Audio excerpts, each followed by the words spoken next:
Good morning, everyone. I am Susie Casero. I'm General Counsel at the Producers Guild of America.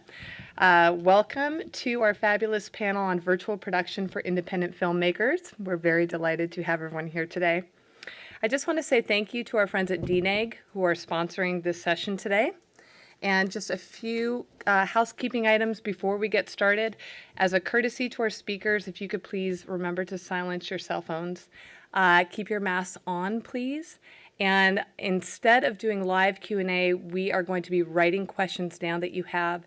So if you guys should all have a card and a pen, and if you could just write those questions down and pass them left. A volunteer will come by and pick them up, and they'll be fielded at the end. It is now my pleasure to introduce our moderator for this session, producer, Monolith Studios, Valerie Johnson-Redrow. Hello, everyone. Well, although the term virtual production is often associated with films and TV shows, the same processes and tools are used on XR stages, commercials, games, and immersive experiences. As a board member of the New Media Council, I can tell you that many of the submissions for the Innovation Award that we give out yearly have been produced using virtual production. So it's gaining a lot of traction, and that's what we're here to share with you. So we've got a stellar panel, and I'm going to start with some introductions. Philipp Wolf, Executive in Charge, Corporate Strategy at DNEG, based in Montreal, with an impressive line of projects spanning more than a decade. His recent projects include Denis Villeneuve's Dune, Kenneth Branagh's Death on the Nile. He's looking at emerging processes and how those can transform the world of storytelling in the future. Christina Lee Storm is an award-winning producer working at the cross-section of story, technology, and content across all mediums. She's currently Director of Digital Production at Netflix, in charge of developing and setting up complex and technical titles in series and films utilizing virtual production. She's at the forefront of strategizing, building, and deploying virtual production volume stages and spaces for the studio, while helping to ensure success for filmmakers working in advanced technology and real-time production. Steve Jelley is co-founder and co-CEO of Dimension, one of the world's most advanced virtual production and XR studios. He also leads Dimension's partnership with DNEG in virtual production. Recent productions include Pinocchio and Masters of the Air, and several independent feature films. He's passionate about the creative possibilities of real-time technologies and broadening access to them within the independent film community. Xavier Bernasconi is a VFX Supervisor for DNEG. He's currently supervising DNEG's work on a high-profile Apple Plus episodic project, and lately he focused on DNEG's efforts on virtual production for that. Some of Xavier's latest projects include DNEG's Venom, First Man, Clint Eastwood's Richard Jewell, and Dark Crystal. So I know that Susie mentioned many of you will have questions, so just please use these index cards, and I'll be happy to go over them at the end in the Q&A. So we've seen a lot of big budget studio movies rely on this, but as an independent producer, you'll want to know why you'd want to use this. So let's start with you, Philip. Why? Why do we use virtual production? Why do we use the word virtual in front of production? Is the first question we should ask ourselves. It is not only, it's not really an emergent technology, it's a technology or a process of filmmaking we have been using for years and years and years, with pre-vis, with post-vis, and so on. Embedding it into the world of independent filmmaking actually helps us to tell different stories, helps us to create flexibilities we didn't have before, like moving from one location to another in a click of a button, helping us emerge our talent into a world which was only possible with heavy visual effects before, or with getting possibilities to go on set. But how do you go in space, like we saw in the video earlier? Virtual production does not need to be expensive. Usually we have this sticker shock in the beginning. We find ways on how we can use this for everyone, be it a documentary, be it a short film, be it a feature film with a low budget. Yeah, I would add also, especially for the independent filmmaker, the folks that are sort of like, how do I stretch my dollars? Virtual production is offering an opportunity to do that. So where you will set up like an environment and you're sort of thinking like, oh wait, maybe I might have 4 key locations that I want to keep going to, but I don't want to fly my team out to Paris, to, you know, New York, Shanghai, or anywhere in the world, and I want to be able to just have it centralized in one location. In 3D in camera VFX, that opportunity is very much evident, and it's a way for indie filmmakers as well as just producers to think about it in a way like, how do I really leverage what's coming up, how the technology is advancing things, how we're able to really see more things, and work collaboratively in real time. And so I think that's some of the exciting things. I know you probably also have some other things. I mean, one other thing I would mention for sure is when you're dealing with, right now I'm on a project that has minors, and so you only have so much time with them. You only get so much shoot time with them. And so instead of them having to travel, go through makeup, hair, wardrobe, and all that, and then travel to the location, you basically can have them step out of the trailer, walk onto a volume stage, and then literally start shooting. And you'll get a lot more shoot time, is how I feel in 3D and camera VFX. And then the other thing, the use of virtual production and particularly the real-time engines we saw in the film, what you're doing is you're bringing digital content in front of the camera, essentially. You're bringing what would ordinarily be done at the end of the film earlier in the process. And what that does, and this is why I think it's so relevant to independent film, is you're putting the creative decisions, in the hands of your director, your production designer, your cinematographer. They can see what's in front of them, and you're bringing those creative decisions forward. You're compressing them, in the process of making the film, and that is super relevant if you don't have that long to shoot. If you're doing a film in 5-6 weeks, that really matters, and every day counts because your crew's going to be not around in 3 months' time when you want to make that decision about what the background was. So those things are really, I think, relevant to this audience in particular. I think it also adds predictability in terms of weather. If you are on set and suddenly you are in New York in January, you might be, snowed in for 2 weeks, and then you have the entire crew there, and you have, weather changes. So things that you would have had to fix in VFX suddenly are not there anymore. So you're just moving some elements of unknown, remove them from the schedule and from overall the production itself. Yeah, and to add that, I think the sustainability is definitely a key that we're seeing. Basically, instead of having to company move all over the place or just have lots of different locations, let's say you're shooting in Toronto or Vancouver or wherever, you can kind of reduce that. So imagine you don't have to reset and do a circus move. That also sort of settles your crew. So your crew is just they know sort of, hey, we're going to come back here. It's a walk away at wrap. I don't have to deal with wrapping out a major location.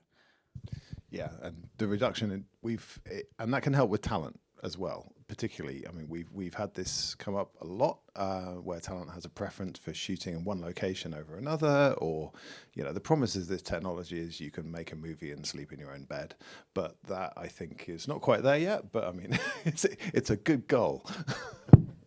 And the last point that really boosted virtual production was COVID. So let's hope there's not another pandemic, but that was a big factor as well. It helped with a lot of the restrictions that people had. We're done with that? I would add one more thing, especially on the 3D and camera VFX side, is on set construction as well. So there's a sustainability on that. So what we'll probably dig into is, instead of having to build a full-on set or even just a lot of green screen and set, you can reduce that. You're basically trying to figure out the sweet spot between the physical set build and then the virtual. And something that might cost $1 million to build physically can be reduced. You're going to have less materials wasted as well, and then also you can sort of reapply, reuse the set again for another time. Maybe 10 months down the line, you don't have to like store those sets as well. So there's definitely a physical sustainability part to it. Well, perfect segue. So, Steve, why don't you walk us through the steps on how we do virtual production? Yeah, so I mean, we see virtual production as an end-to-end process, right? So virtual production is, it's like a department, it's a process, it needs to be integrated into the rest of the departments in a film.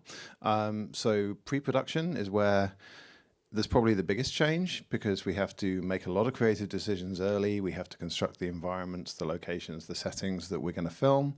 You know, we need to go through that process. Then production itself is different, because we'll be using technology on set, either with LED walls like you saw, or with blue screens, but with tracked cameras, so we can actually visualize, you know, exactly what it is that we've got in frame.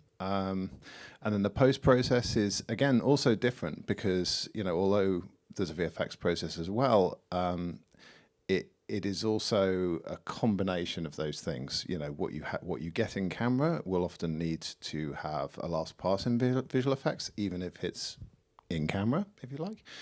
And it's seeing that as one continuous journey.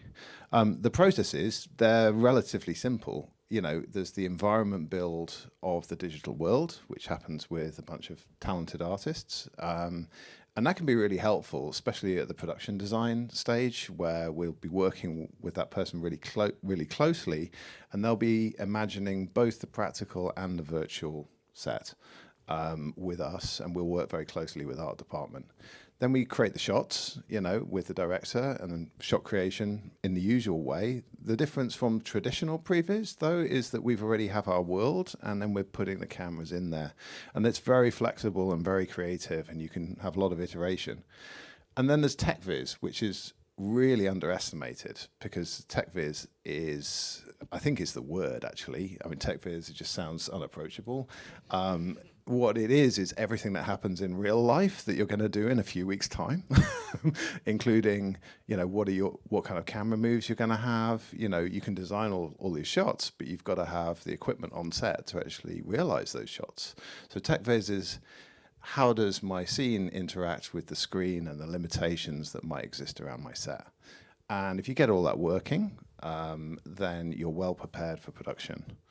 And then, without going on too long, the production process is, you know, we have a tracked camera, and potentially multiple tracked cameras that either film on the wall, or alternatively we might have blue screen or blue screen elements, you know, where the tracked camera really helps the director and the DP visualize the digital content. So they'll see that in their viewfinder. It's simulcam. And that will help them frame up and integrate the action with the virtual world. Xavier? Yeah, I think that the important thing to remember is just it's another tool. It's not a silver bullet. It doesn't work all the time, every time. Like for every technology, it needs to have educated people that uses it. And so I think that a big part is to educate the creative, so the director and cinematographer, in understanding the technology and what they can do with it. So the pluses, from my point of view, is to give a great tool to the creatives to tell their story in a framework that is a lot more accessible for independent filmmakers. Where, you know, we recently did a project where it was underwater, and it would have been a very, very expensive shot to do both in visual effects or real. Good luck with that. And we were able to make it happen. But how it worked is because we worked together with the director and understood his needs and kind of say, like, okay, well, these are your limitations. It's not, you know, it's not you can do everything you want. There are limitations, and so the script and the shot were worked with that in mind. And I think that that's where you really leverage the potential of virtual production, when you set up your script in that with that in mind. I think that then it's the best. The other plus is that a lot of the times you can, if you start in the right way and you have a vertical approach, so one company that does previs, VP, VFX, you can try to reuse the assets across the entire production, and that helps a lot in terms of cost, obviously, because that's the big takeaway here, right? How do we limit the cost of all of this? And Steve, which virtual production processes are most helpful to independent filmmakers? Well, I think when I was doing student films, it was like a haunted house. You have one location and you just try and shoot out of it, right?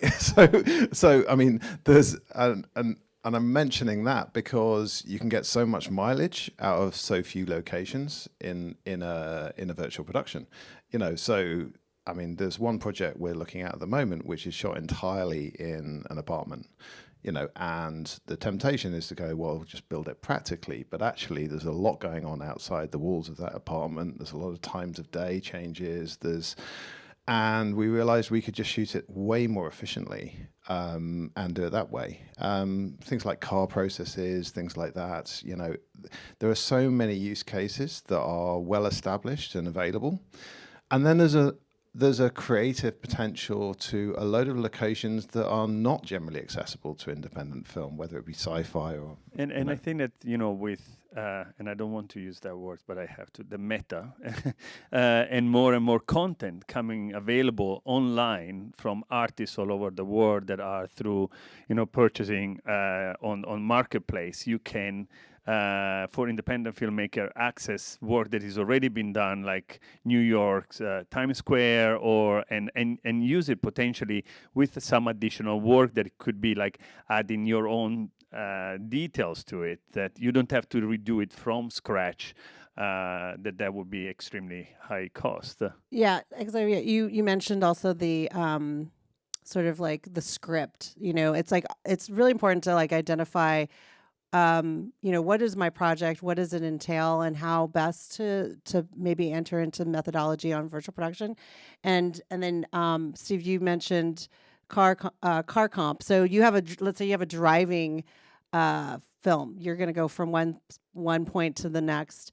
That is definitely a great win, because the amount of pages you're going to be able to shoot, and the zero gas.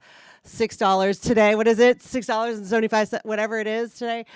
And that whole transportation group, and just all of those mechanisms of location and whatnot, you can really shoot out a lot on that. So I think for your question on the indie side, it is really, the great thing about indie filmmakers and producers is we're extremely creative. We're extremely savvy at like, what am I going to get biggest bang for my buck. So, and I think the one last thing to mention, which is universal to all of the virtual production techniques that we're talking about, is it's the quality of the light on the actors. Yeah, exactly. So there's not a single DP that would ever say they're unhappy with the light wrap that you get from an LED wall. You'll need practical lights as well if you want to do hard sun and things like that. So it's not to say that it's a substitute for lighting design, but it allows you to light your subjects in an extraordinary way. And whether you're using the background or you're replacing the background or you have a practical set, it gives the film a phenomenal look, and a very controllable look. Do you want to add anything? The only thing to add, I really think, is time of day. Just imagine you have a movie which plays at dawn. Just the movie plays at dawn. How complicated it is to shoot this practically. How many days you spend for very little of material filmed. On a virtual production stage, the whole day is dawn. You can shoot the whole day at one time of day. And you could do dawn, and then you could do night, and then you could do dawn again. If I can add just one last thing, I think that let's not forget how talent reacts to the surroundings on masters. We had this ginormous B-17 on a gimbal with flags going around and shaking and everything, and they were seeing that happening around them. and the way that they were feeling, it was a lot different than just being surrounded by green. So I think that helps a lot, especially when you get like, explosion on the right side, explosion on the left side, shake and all this kind of stuff. I know that that's a different type of budget, but even just with cars driving through a beautiful field instead of green screen, I think helps a lot in terms of delivery of the lines. Yeah, I would add that the impact to actors and being immersed into the scene those are things that, how do you quantify those? How do you, like, what is that budget savings? Not sure, but it certainly is an impact on performance. And so for anyone who's a producer or director, that's the name of the game. You want to make sure you're providing that for your actors. And just because we've shot a lot of dusk scenes amongst us, reliably every single time, as soon as the dusk lights goes on, the whole crew starts whispering. It's incredible. It just happens. It's twilight. Everyone goes, ooh. Speaking of crew, so how does a producer crew up for virtual production? Christina? Yeah, I would say that we've been working film TV for a very, very long time, and so it's really looking at the traditional set crew and what are the other parts that already Steve and this panel have already described. It's what's being added to that let's say head of department. So for a production designer, they're gonna, as Steve mentioned, have a team that they work with, the virtual art department, that are going to help on the digital set side. There's the production designer is still going to have their physical set crew, but in this case, you're going to have almost two sets where two crews of like one is physical, one is digital, and an entire team to help bring that forth early on in what we like to call pre-prep. So in VAD, you're going to be able to see and figure out how much are we shooting in the volume, what way are we shooting, and then how that ties back. So there's a whole team there that will be connected to production designer, a lot of digital artists, as well as it's important to start out concept design as well. And then for the cinematographer, I would say cinematographer's coming early. Get your cinematographer on a non-consecutive pre-prep, where they will be also sitting in on these VAD sessions, also looking through and figuring out frame and whatnot. It's really, really important to get the key creatives together. So again, for your crew, when you're thinking about it, it's like the cinematographer needs to be able to be available, as well as know that they're going to be working with the digital team. And then how does that translate to the cinematographer on set and the large scale sort of volume work? It's the volume control team, or some folks call it the brain bar. And so that team is really there to help do the finessing, the final blend between physical set and virtual set. They also are, you really want to make sure that as you're prepping what we call like the pre-light, that the cinematographer is aware there's a digital team that's behind him or her to like really help craft that lighting and just sort of land on that lighting. And then on the VPROD team, I would say there's you definitely how it impacts the line producer, first AD. You'll have a third person in that mix, the virtual production producer, who's going to guide and make sure on the schedule that blend of physical and digital is happening as you schedule out everything. So you have to take into consideration what I like to call a tech scout, and then or AKA camera test, and then you have a pre-light, and then you have shooting. So you have to have someone who knows, okay, these are all the beats, here's the time frame, here's the schedule. That's the virtual production producer. There's a virtual production supervisor, and then also production manager who's just making sure content to the walls, like it's happening on time. And so there's a small team there. But on the digital side, it's really the digital artist side. It's just bringing that, as Steve mentioned, bringing that a little bit forward, on the pre-prep and prep with your key creatives. They're still working and they're still doing their work, but they're doing it alongside some new folks. And we use that acronym VAD. It's the Virtual Art Department. Do you want to talk any more about that, Steve? Yeah, it's again, you know, these terms are just emerging. You know, it's not just the art department, because you may be, you know, creating clouds to light with. You know, I mean, so you're creating all of the digital content for everybody who needs it, including the cinematographer, including the art department, and yeah, and that's a long process. I mean, it's worth saying. Yeah, I mean, it's not just a question of creating 3D content. We can use two-dimensional videography. We can use stills. You know, there are all of the techniques of visual effects essentially are available in pre-production in the VAD to shoot on. And there are lots of shortcuts there as well. It is worth saying. You know, if you can photograph something and display it on a wall, it's going to look good. Yeah, I think that's an important thing to remember. It doesn't need to be real time, right? It can be pre-rendered, and that simplifies quite a bit the setup.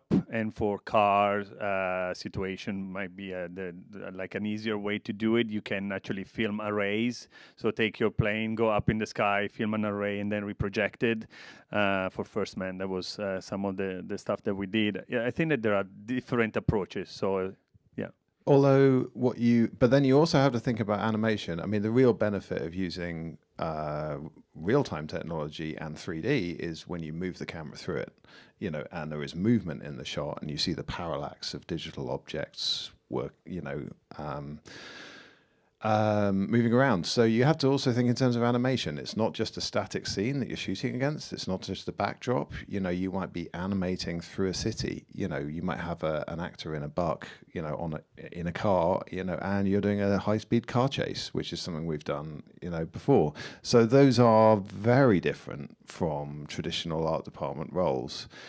And this has an impact on the rest of production. I think it's really important, the point Christina raises about the relationship with the line producer and the first AD, because it's not this technology, you can't do everything instantly, and it always benefits from lots of planning, like everything else in production.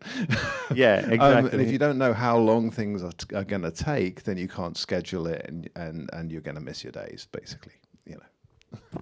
So let's talk about what would the ideal virtual production day look like? You want to keep going, Steve, or Christina want to? Let's from the best day. Let's take it 40 weeks prior, Yeah. and then you could talk about 40 weeks prior. What are we doing on the schedule? So basically, the key takeaway is prep. The success of something like what we're talking about, like let's say volume stage work, is really going to reside in prep. The other pieces of virtual production that we've talked about, virtual location scouting and all of those things, those are happening in prep, right? But they don't have to roll up to volume. So one key misnomer is that virtual production isn't just volume stage. It's all the other aspects to it. And so we're at 40 weeks. I will say this. At 40 weeks, again, we have to look at it. So in this innovative world that we live in, we need to sort of and I'm speaking to a room full of producers, it's like, look at how we do contracts as well. So production designer is always on early, great. Cinematographer I want on a non-consecutive, as well as my director, depending on am I shooting series or am I shooting film.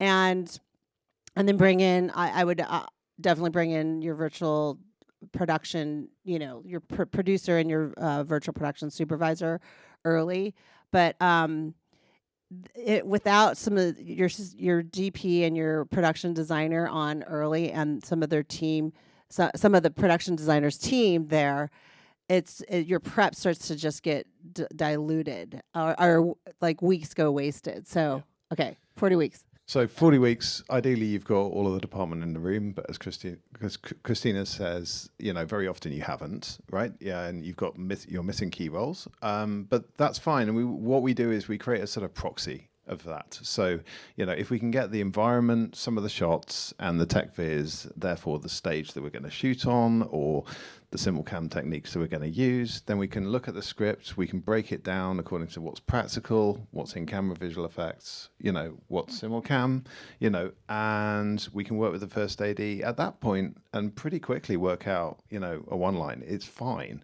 And then you assume that that's all going to change. And that's where in prep, but that's where the changes are good, because this technology allows us to make really instant changes to lighting, to look, to those kind of things that that traditionally are quite set in stone when those decisions get made. So we have such flexibility. That's where the flexibility really gains. So I know every virtual production conversation says you need lots of prep, but you can iterate so fast during prep that you can get to a really clear idea where everybody understands what they're shooting on day one. And that's what the ideal looks like.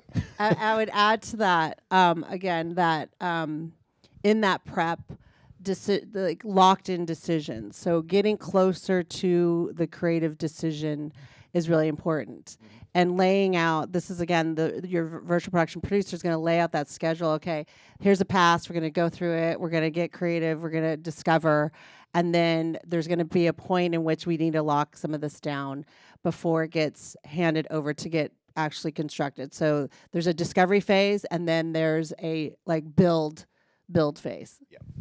And then now, today, there are lots of stages. There are 6 in LA, so it's not a question of everybody has to figure it out on day one. There's an opportunity to go in for a visit, use a stage for half a day, preview the content, look dev it, all of that kind of stuff. Yeah, and I think that it's really important to understand how your content relates to the stage as well, in terms of the physical part that needs to be built, because you're going to have to blend the two together and calibrate the colors of the LEDs to the how you're lighting your sand.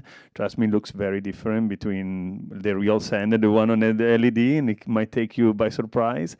But also almost rehearsing how long it takes to do changes, because I know that you can change things, but as it takes time to rig a camera, it takes time to change things in real time as well. Is real time the fact that you're playing it and it plays real time, but it takes time to actually move it. So it's interesting when sometimes the first AD rushes you to change the animation of a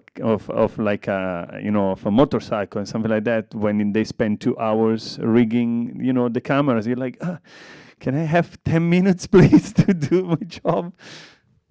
I would add to that. So the discovery part is super important. And then what Xavier just shared about, the first AD wants to change something. It's not to say that you can't make changes. It's just that then those changes have kind of taken away from the advantages that you did in prep. So if you could prep well, and then for producers, get the sign off, your creative sign off on everything, and say, we all agree. Did we get studio sign off? Or if it's independent, did I get investor sign off on it? Good. Okay, we've all said yes to it, holding hands, and then moving down the line towards production and shooting.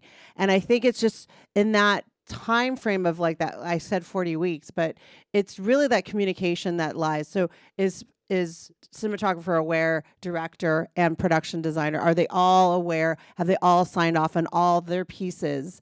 And then that way, the hope is that the change isn't a big try and change something when you get to production, because then you've kind of taken away like all of that great benefit from your prep, and you're sort of losing your shoot time because of some lack of prep.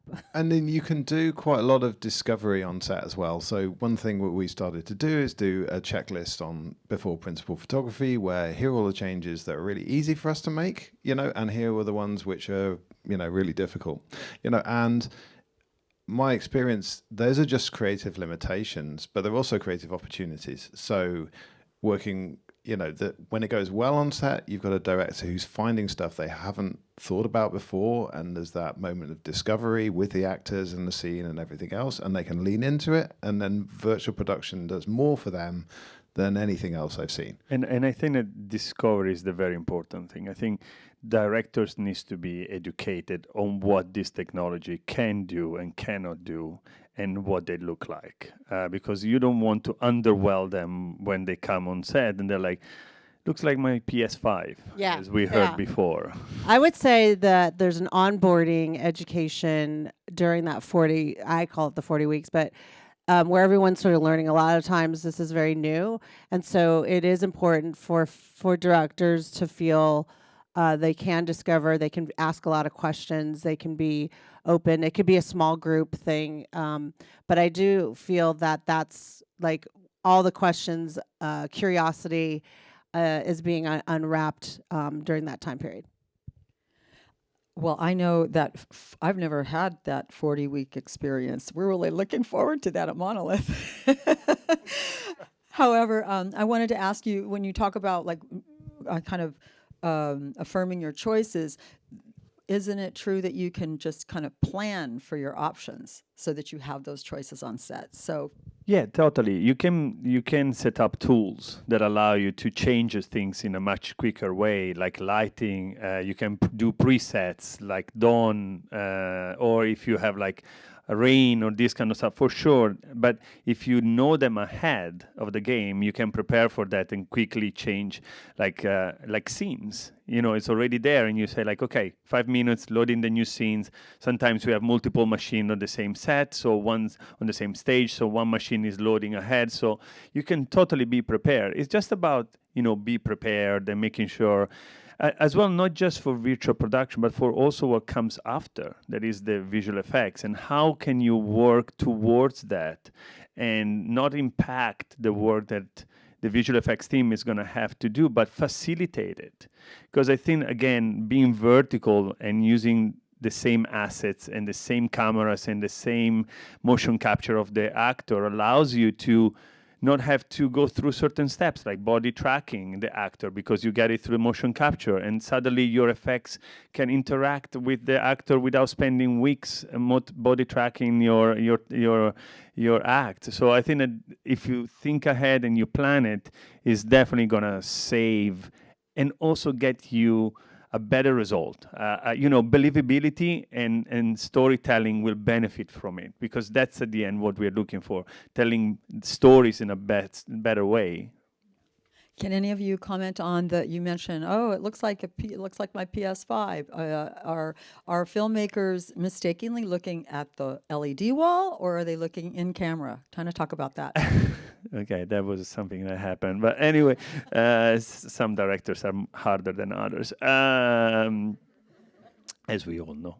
I think that it's the content looks amazing. First of all, you know, like I've done this job for a long time, and what we see on the LEDs walls is amazing. And looking at through the LED is not right. You need to look at it through camera, and that's why tests are very important, because depending on the camera that you use, the lens that you use, the lighting that you use, it's really important. So yes, looking at the LED, you see the LED pixel for sure, but then you step away and you look through the camera, it just blend everything together, and it produces a believability and a lighting and reflection like camera.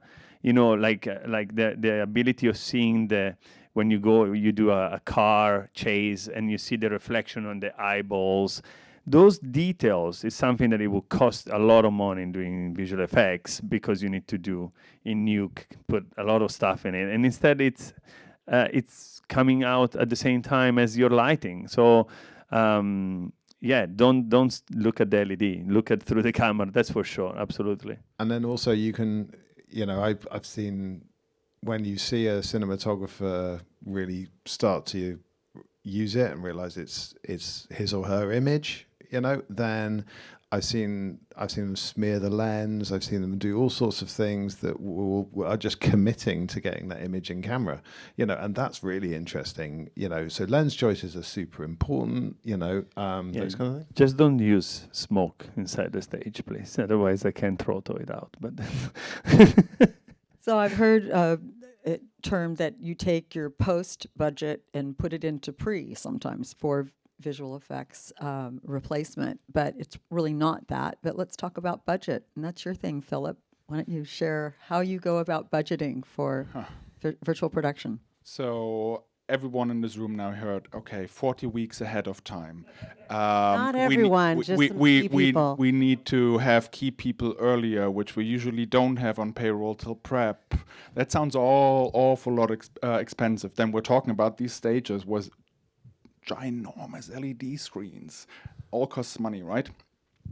So yes, it all costs money, but we have to weigh it against where it saves us money, where we create efficiencies due to shooting at a set day of time of day, where we create efficiencies in locations. So, for example, my actor might only be available in a certain location. Let's build an LED stage there and do it there. It's possible. It might even unlock you tax credits you haven't even thought about.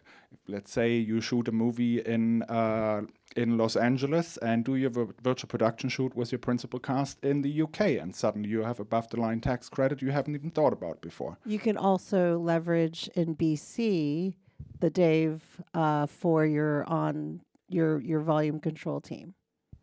Yeah. There's so much to it. Or like Christina said earlier, shooting with minors on set. It helps using other technologies to like simulcam to avoid heavy makeup your key actors have to go through, and making the days of the actor more efficient. Your setup times get reduced if you're using the LED volume to light the scene.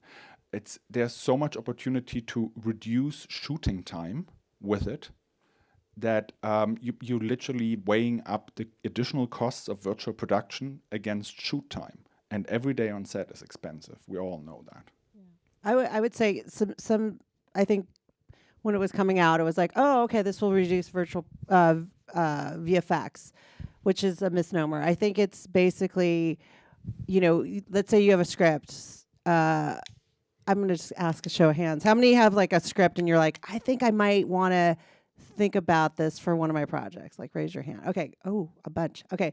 So what you're going to do, you need to like leverage a virtual production producer that can work with your line producer, as well as probably someone consulting on the front end of like, where is this going to be? Like, just as take a stab at, here's the locations, and then how do we want to break it apart, physical, digital. But what you really need to look at, instead of just the VFX line item, is locations, transportation, there's a little bit of overtime across the board on some crew in general, travel, let's say it's travel and living. So there's some key places that you kind of want to look at and understand, and even on the locations fees, parking, for example, $10,000 to park one day here, right? And then, so it's really looking at it holistically as a producer, and looking at your budget across the board, knowing, okay, I won't have to pay for this because we're going to land on this stage, and then we'll do a main unit volume here, and then we'll also do another stage, setup here, or a location that we kind of go in and out. You want to definitely offset between main unit volume and other non-volume location. And so it's really kind of looking at it holistically and really figuring out, okay, how again what would I want to do in terms of increasing my scope? So I want to lean into virtual production because I think that it's going to actually increase my scope in my world that I'm building. Even if it's just an interior film, you can have some really incredible things outside the window or whatnot. So I would definitely add to that on the budget. Well, should we start questions? You guys ready to do that? We have a lot of really great questions. One of them was, how many stages are in this town, and could you find one if you wanted to start your project tomorrow? You could. Monolith have one. We have one. I think there are 4 or 5 others in this town. So yeah, there's a market in every major production location with many stages of different sizes and scopes and qualities. I would add that I'm a part of the new media council for Producers Guild. So we have a new series called the XR Stage Deep Dive.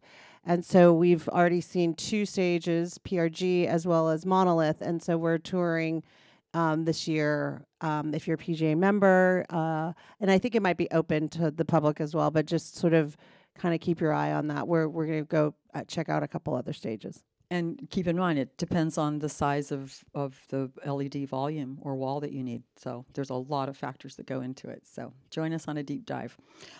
Here's a question. Are there banks of virtual production sets environments that exist and can be licensed inexpensively for independent production needs?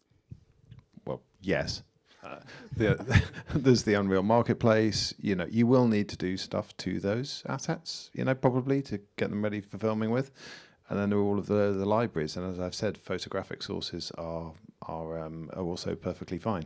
There's also plates for the car comps that you can, if you don't want to deploy a team to like get the driving plates done, there are definitely third-party platforms that have done all those, and they're usable. Like, you just need to make sure that the specs are right on that. I remember hearing during COVID, because a lot of the big cities were kind of shut down for traffic, so there are companies that went out there and did a lot of LiDAR scanning. Yeah, lots of arrays available out there for 360s that you can just basically like point your cameras where you want and you're just driving through it. It's really good. Here's a question. How can smaller VFX and graphics studios equip their staff to offer services for virtual production? Like, talk about software training. I think that the transfer of knowledge is pretty seamless in terms of like if you have a 3D artist, you can actually start to do definitely VP, VAD or virtual art department quite quickly. Epic is doing a lot of training with the fellowship for free actually, so they train a lot. So I think that there is experience is very important. Having done it before helps a lot because there is a lot of gotchas. But it's not a massive, how can I say, expenditure right away. But it takes some time, but you can do it definitely.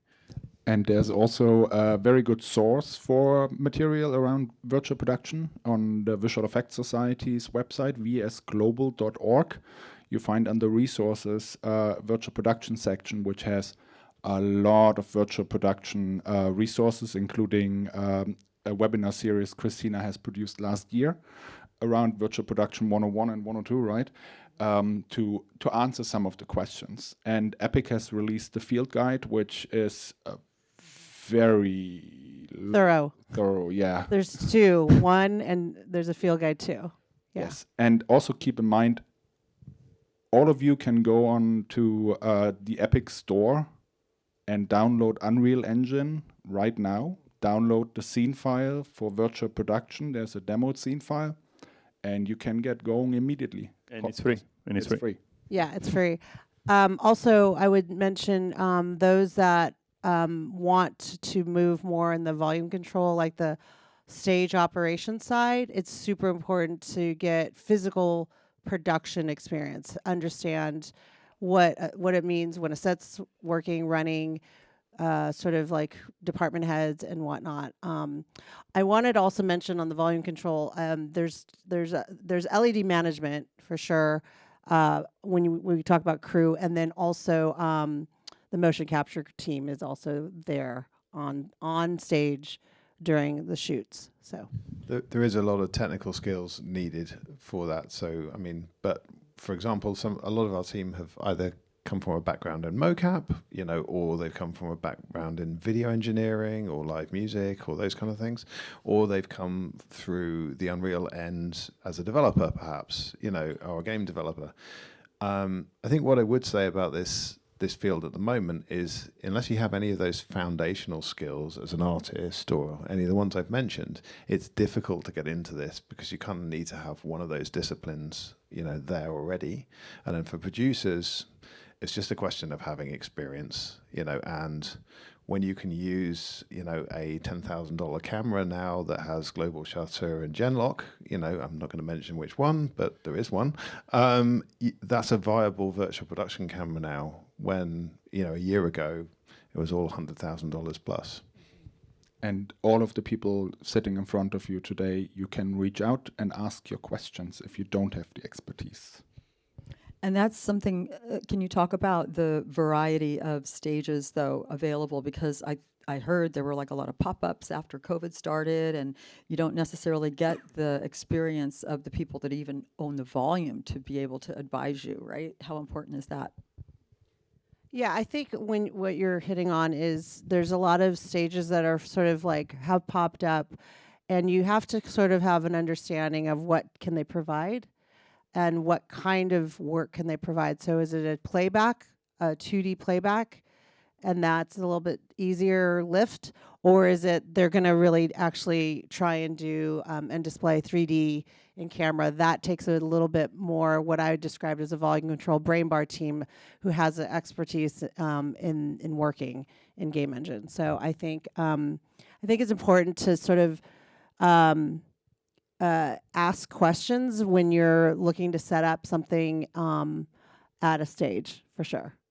Yeah, and I think that it's really important to, you know, with every emerging technology, there is a lot of people that tends to say like, oh, I'm a supervisor, or I'm done, you know, I'm a director, or if you just don't go by just a title on LinkedIn, you know, trust the credit, trust what they've done, look at the real ask around, because unfortunately, it's something that is going to be in camera, and once you are on the shoot and that doesn't work, then it's a lot more problematic than you know, something that is after, because you can always change a VFX vendor. It's hard to change LED vendor while you're on set. So you know, it's very important to go with trusted people. Yeah, titles are still sort of being worked out. I think you're trying to hit.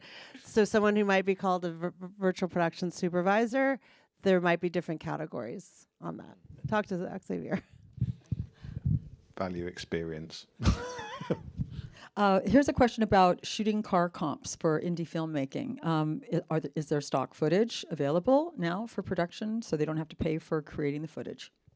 Yeah, I'd mentioned that. I mean, the place, there's one place, and you can kind of look and then get it vetted on the specs is drivingplates.com. We've used that for like demos. I don't know if you had any other suggestions. No, but also, like, there are companies that nowadays having an array on a car is a lot cheaper than even just 3 or 4 years ago. I mean, during Ant-Man, it costed a fortune, and like I think that now it's going to be a lot cheaper to do it. So definitely a lot more affordable. Okay, last question. What's the best way to find talent for virtual production shoots? Call us. This is a great question because I think it is like we're at the forefront of something.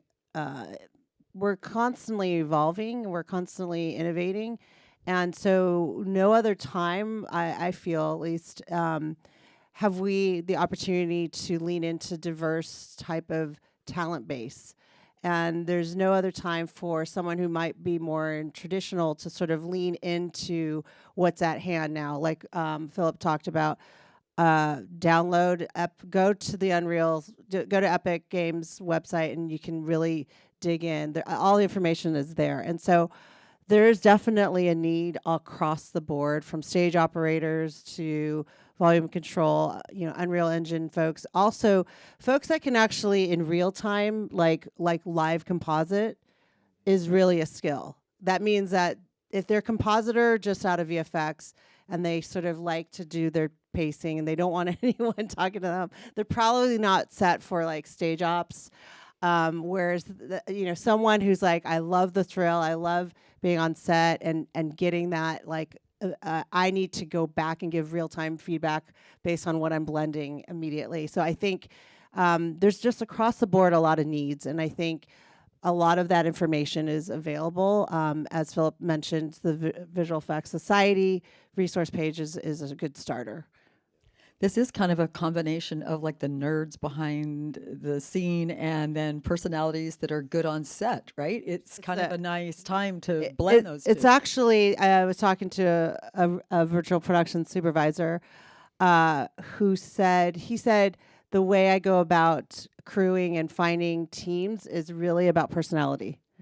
I mean, we know this as well, but I think there's such an interesting cross-section that's happening, this convergence that's happening, that you really need to have, that sort of mindset of innovation, like, okay, we're stepping into a little bit of chaos, not quite sure, lean in, no problem solve, figure it out, like open to that idea of like, if it's going to come and hit me, I always do the surf analogy. I'm sitting on the board and I know the wave is going to come. I better be prepared. But if I get crashed, you know what? I get up on the board again and I go take the wave again. And so I think that's the key mentality of like, it's not totally figured out exactly, but we are in that most innovative iterative process. So it really takes that mindset of a person to be resilient. And I think that it's important to stop pretending that it's black magic. I think that we really need to be like a lot of the times the visual effects team was kind of like forgotten on set, and it's like, oh, can we get 30 seconds to do an HDRI? And everyone is like, oh my God, okay, fine, do your HDRI.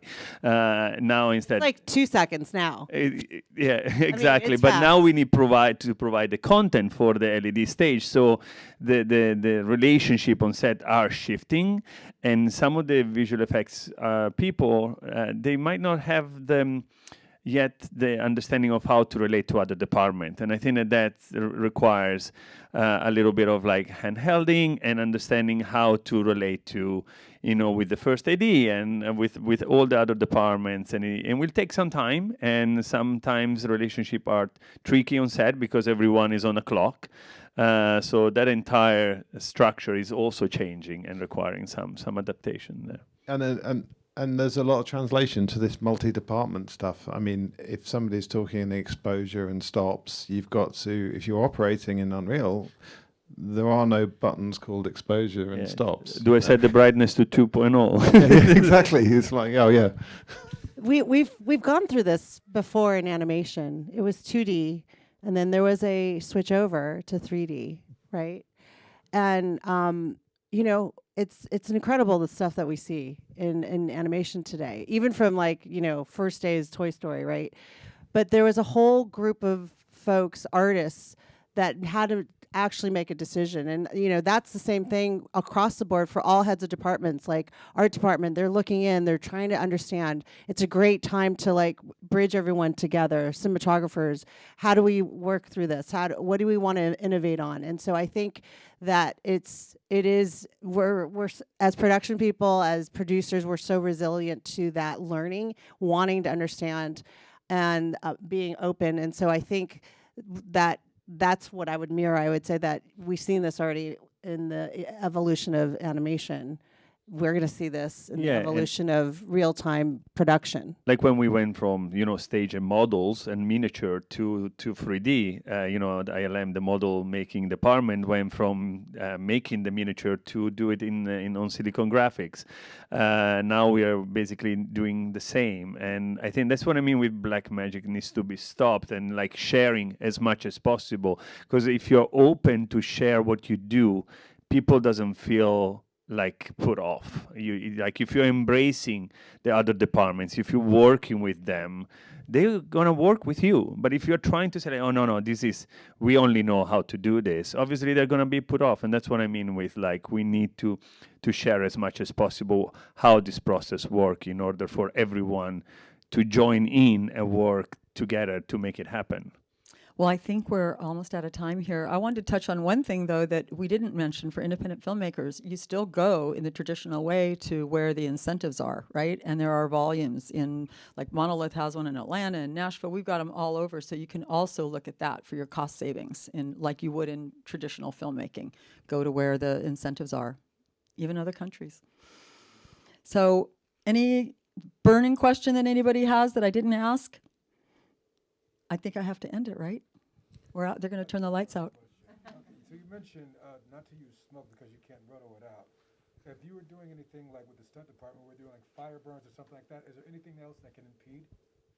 It was kind of like a joke. You can always use smoke. It's just going to be more expensive to roto it later. And we're coming up with technology that might even make that possible without issues. It's just, it's a developing technology, and for every issue there is always a solution. So that's not necessarily saying no, don't do it. It's like it simplifies, but we are coming up with new technology to actually do that as well. So It's again going into prep.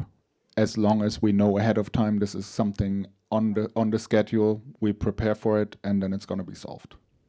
Talk about if we can keep going, just talk about like how do you prep to do like dirt and dust and things on set. There are some limitations that you would have on an LED wall. Yeah, very few. I mean, there's very little that you can't put on the set. I mean, we've had fire and like practical fire, water, rain bars. It's just a question of complexity and the cost of those kinds of things. So Something to keep in mind is if you work with dust, cleaning an LED wall takes a lot of time. Don't try to clean it yourself. There's teams like Monolith folks, people that know how to clean the LED panels. We're done? All right. Well, thank you, everybody, for coming, and hope to see you later. Thank you very much.